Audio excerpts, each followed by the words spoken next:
24 जून को राज्य के मुख्यमंत्री ममता बनर्जी ने नवान्नों से म्युनिसिपल और पंचायत के कामों को लेकर एक बयान दिया था।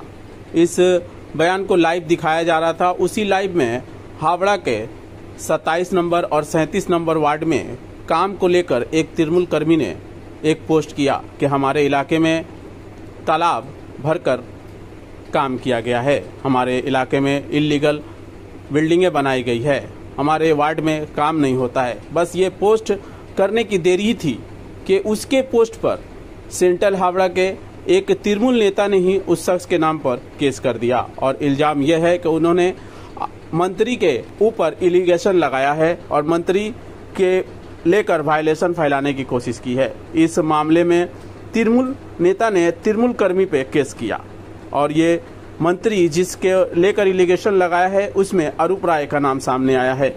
इस मामले में जिसके ऊपर ये केस किया गया है उस तृणमूल कर्मी जिसका नाम इरशाद सुल्तान बताया जा रहा है, उसने बताया कि क्या कहूँ, सच बोलना जुर्म हो गया है, मैं अपने हक की लड़ाई को लड़ता रहूंगा, मेरे ऊपर केस कर दिया गया है। आइए देखते हैं और उसने क्या कुछ कहा इस मामले को लेकर न्यूज लाइन कोलकाता के माध्यम से। আমি গত 24 তারিখে আমাদের মাননীয় মুখ্যমন্ত্রী যে লাইভ শো করছিল নিউজ 18-এ আমি ওখানে কিছু কমেন্ট করেছিলাম। মানে আমাদের জায়গা জমি মানে এলাকায় পুকুর বুঝে যাচ্ছে, ঠিক আছে, তো অবৈধ নির্মাণ হচ্ছে। আমি এর আগে অনেক মামলা করেছি, আমাদের লয়াররা আছে পিছনে, তো সেরকম অর্ডারও হয়েছে, কিন্তু তারপরে সেসব কাজ হচ্ছিল না, ঠিক আছে। তো আমি সেটা বলেছি। এবার আমার এলাকায় আরও অনেক যেসব কাজ হয় ওয়ার্ডে, সেসব ওয়ার্ডে কাজ হয় না।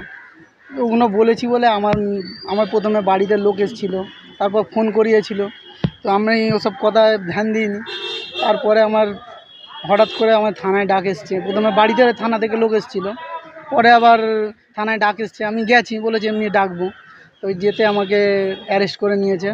এবং পরে তো আপনারা সবই জানেন, তুমিও তো কোনো রাজনৈতিক দলের সঙ্গে? হ্যাঁ, আমি নিজে টিএমসি করি এবং আমি বুথ কর্মী।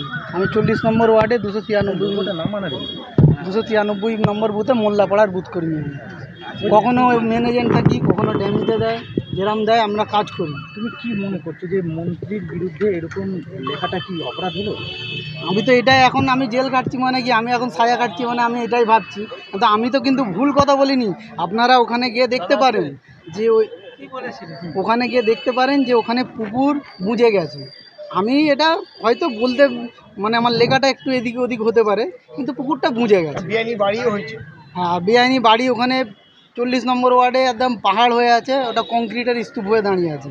আপনারা দেখলেই, আপনারা সবাই জানেন না, হাইকোর্টে এত মামলা হচ্ছে, অর্ডার হচ্ছে, এবার অনেক কেস আছে, অর্ডার হওয়ার পরেও ভাঙছে না, ঠিক আছে। হ্যাঁ, আমি লিখেছিলাম যেখানে বেআইনি নির্মাণ হচ্ছে, ঠিক আছে, এখানে আমার ওয়ার্ডে কাজ হয় না, এইসব লিখেছিলাম। আরও পুলিশের কী ভূমিকা ছিল?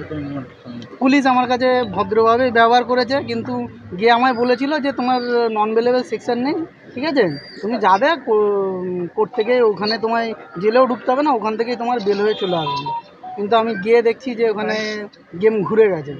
তুমি তো তৃণমূল করো, তাও সত্ত্বেও কেন হলো? এবার আমাকে ডেকেছিল, আমি নিজে লজ্জায় যেতে পারিনি, কেন আমি নিজে একটা কমেন্ট করেছি, ঠিক কি ভুল কোথা কে কী বলবে, ওই জন্য আমি নিজেই লজ্জায় যেতে পারিনি। সেই জন্য হয়তো রাগের বয়সে বা ক্ষোভে করেছি। এখন কি মনে করছি আর মনে কর, এবারে যদি বেআইনি কাজ হয় তুমি কি কমেন্ট করবে, লিখবে? আর আমার লেখার আর কি লিখবো? লিখলেই তো জেলে আসতে হবে। আমি লিখবে না, কিন্তু প্রতিবাদ আমি যেরকম করছি 2014 থেকে করছি, আজও করছি, ভবিষ্যতেও করব। কেন আমার এলাকার এনভায়রনমেন্ট মানে পরিবেশটা নষ্ট হয়ে যাচ্ছে।